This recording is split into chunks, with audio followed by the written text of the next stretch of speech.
आज हम ब्रेन की बात करते हैं। तो ब्रेन के दो पार्ट्स हैं, कॉन्शियस माइंड और subconscious mind.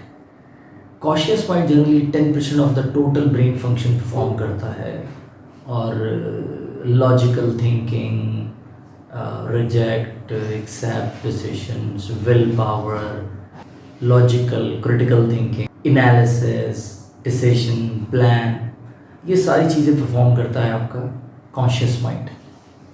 Where subconscious mind जो है वो 90% of the brain function perform करता है। Beliefs, emotions, feelings, habit, patterns, values, intuition, long term memory, these are the part of your subconscious. Subconscious mind ज़्यादा powerful है और ये जो आपके पैटर्न, बिलीव्स, फीलिंग्स, इसके बेसिस पे ये काम कर रहा होता है। हम थोड़ा सा एग्जांपल लें, जैसे आपने जब फर्स्ट टाइम बाइक राइड करना शुरू की हो या आपने फर्स्ट टाइम गाड़ी चलाना आप सीख रहे हों, तो आप जब ड्राइविंग सीख रहे होंगे तो फर्स्ट टाइम आप बिल्कुल कॉन्शियसली देखते हैं कि मैं पहले गियर में गाड़ी चला रहा हूँ, उसके बाद मैंने गियर चेंज किया और स्पीड ब्रेकर आया तो आपने स्पीड स्लो कर दी और स्पीड ब्रेकर के बाद आपने गियर चेंज करके फिर आपने स्पीड बढ़ा दी। You do all things with the help of your conscious mind. But with the passage of time, आप जब गाड़ी ड्राइव करते हैं तो आपका सबकॉन्शियस माइंड ऑटोमेटिकली गियर भी चेंज कर रहा होता है, गाड़ी की स्पीड भी मैनेज कर रहा होता है। तो ये सारी चीज़ें ऑटोमेटिकली आपका सबकॉन्शियस माइंड परफॉर्म कर रहा होता है। एक एक्सपेरिमेंट हुआ और वो एक्सपेरिमेंट माइग्रेन की पेशेंट थे, उनको दो ग्रुप में डिस्ट्रीब्यूट किया।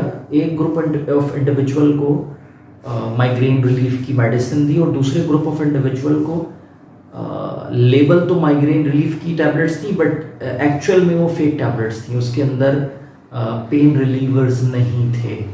जो रिसर्चर थे वो ये जान के हैरान हुए कि दोनों ग्रुप ऑफ इंडिविजुअल को रिलीफ मिल गया, यानी जिनको एक्चुअल मेडिसिन दी गई उनको भी रिलीफ मिल गया और जिनको आर्टिफिशियल मेडिसिन दी गई थी विद द सेम नेम उनको भी रिलीफ मिल गया।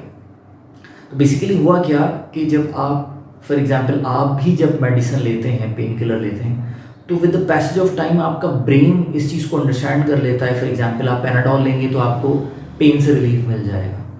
तो हुआ क्या कि जब उन इंडिविजुअल्स को भी मेडिसिन दी गई तो उनके सबकॉन्शियस माइंड ने वर्क किया बॉडी के साथ कि यस अब आपको मेडिसिन मिल गई है, with the passage of time आप बिल्कुल पेन आपका रिलीव हो जाएगा।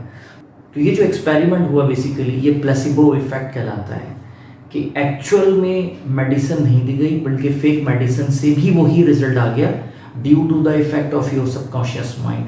तो सबकॉन्शियस माइंड की बहुत पावर है।